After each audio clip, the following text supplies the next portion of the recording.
In this video, I'm going to be showing you how to make a water bottle holder that can be scaled up to a full-size market bag. The yarn we are using is cotton.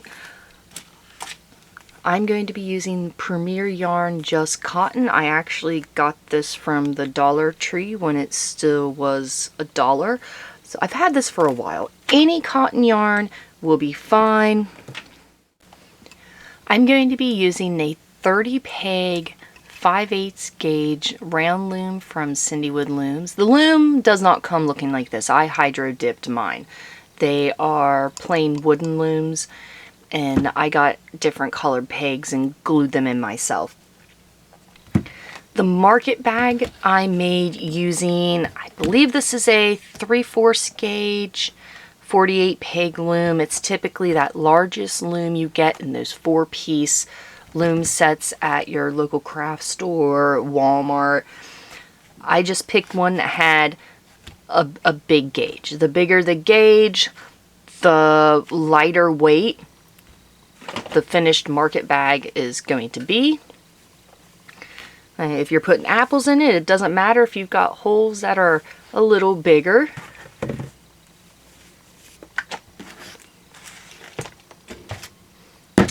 Let's get started. You want to take the tail of your yarn and either hold it, or if your loom has an anchor peg, this is really just a thumbtack, just wrap it around it a couple times. The other loom here, that's what the anchor peg looks like on it. Pull string cast on is a fairly simple cast on. You're just weaving the yarn around the pegs. So it goes behind the first, over the second, behind the third.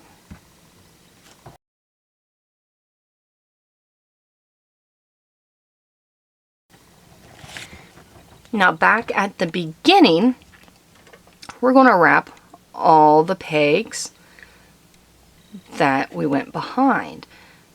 So see how this one's there? If I just kept going straight, I'd have two together.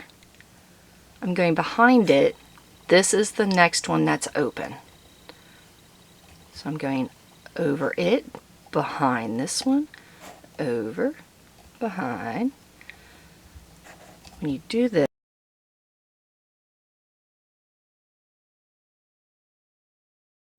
and this will be your last one. That's what the bind on looks like. Go ahead and push those down some. The body of this, we are doing a stitch that is called a figure 8 stitch. This is how it looks. It really looks like it's something crocheted more so than knit. Now this is our figure 8 stitch. And to do this stitch, it's just how it sounds. You are doing a figure 8. Let me zoom this in some. Our yarn is going over this peg here. So the yarn is coming from this peg. We'll call that peg 1. You skip peg 2, go around peg 3 back towards peg 1, but you're going to go behind it and wrap around. I'll show you from this angle because it looks like a figure 8. You skip 1, go around that second,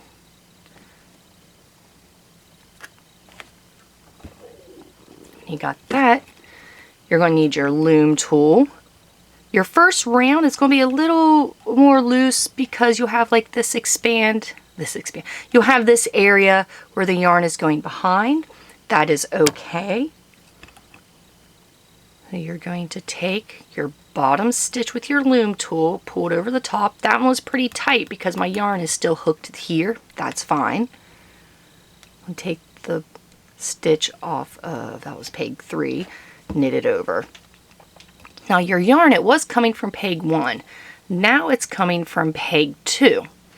You will skip peg 3, wrap around peg 4, back to peg 3 and wrap. Take the bottom stitches over the top. Now you're coming from peg 3, so skip peg 4 around peg 5.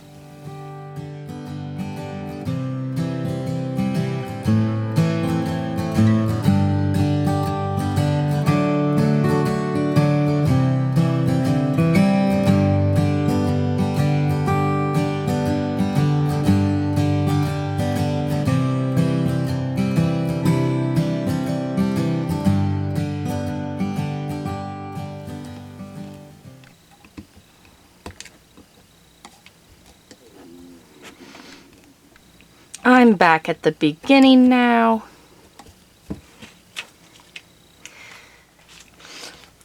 That's the entire body of this project. Depending on how long you want to do it, work the project as long as you want it, either 10 rounds.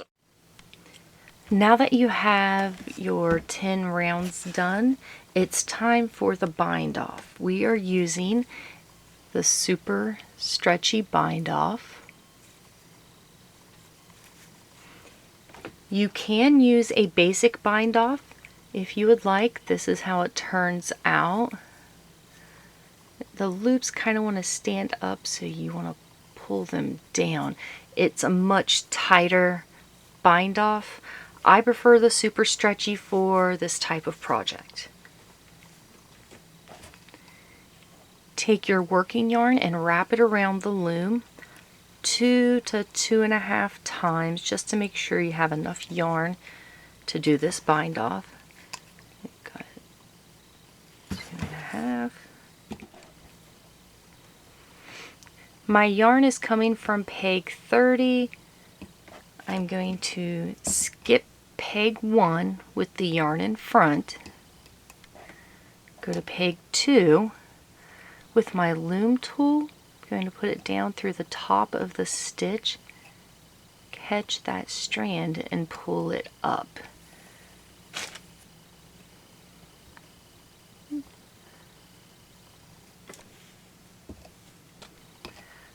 Now I'm going to go back to peg 1, use my loom tool from the bottom of the stitch this time. I'm going behind the stitch and behind that strand that's going from peg 30.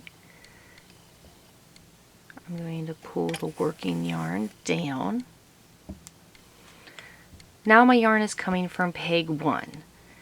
We're going to repeat this all the way around.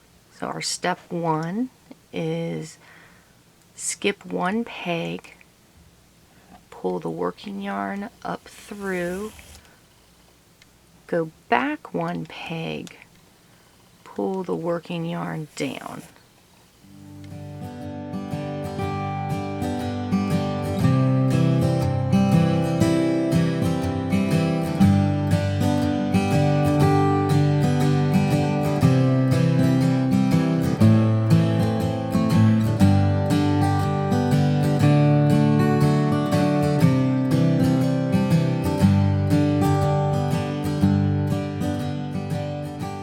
Back to peg 1.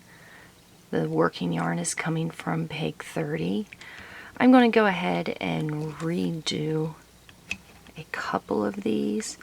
That just really helps to tie the end in, and I don't have to worry about it coming undone.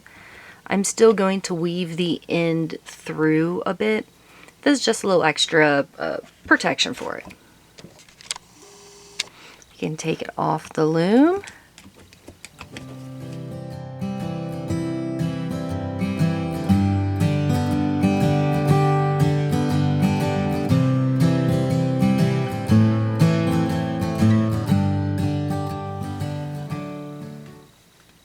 Down here, this is our cast on strand. You're going to pull it. I keep my thumb in there because the way when you're doing this, it's actually going around 2 times.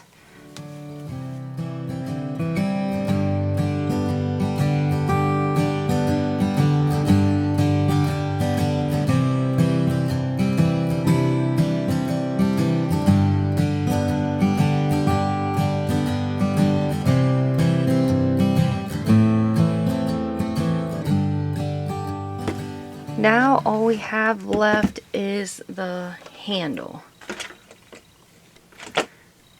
which is an I cord. You can use whatever you want for the handle, but I want to show you how to make an I cord.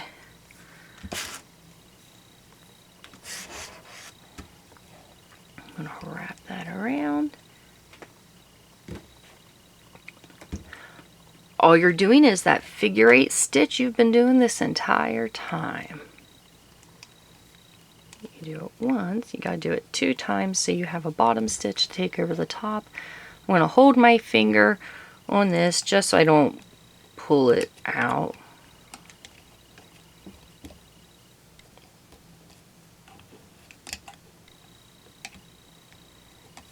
Alright, that's got that locked in there.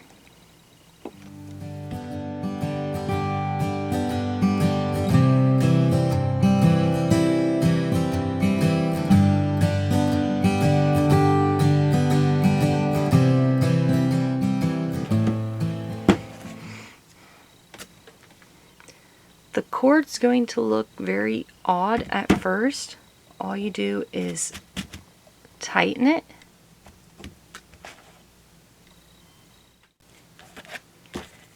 Make the cord however long you would like. Cut your yarn.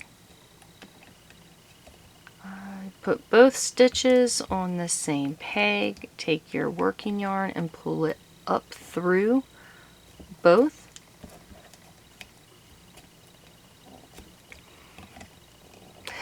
There you go. Pull that tight. Here is your cord, but I'm going to do the one side over where that bind off strand is. So I'm just going to take that through there, and at this point I'm going to tie a knot. This one I'm tying to where I can't untie it. I'm just using that little tail there, and you tie this one there however you would like.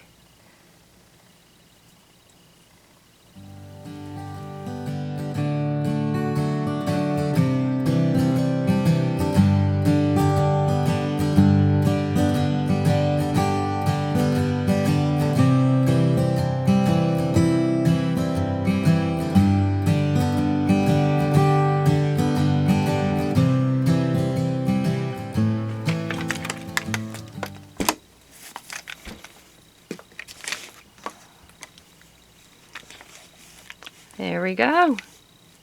Project is all done. If you want to have a pull string type thing at the top, this one was made on a much larger loom, and I used 2 strands of yarn together while I made the I cord instead of just one. But you can take this top row, as you can see, I went over 2, under 2, like that. I'll show you. There's 2 stitches here. I went over those, and then I went under 2, but that brings me back to my beginning, but I'll go ahead and put it through there. Then you're able to pull it. If you do this, I'm going to suggest that you connect your I cord so that it's just one big long strand. I hope you guys enjoyed this project. If you have questions or comments, please leave them in the comment section below. My email is in the video description. You can email me with questions. And just please like, share, follow, subscribe. All interactions on the video is good interactions and does help get my content out to more people. So again, thank you guys, and I hope you all have a wonderful day.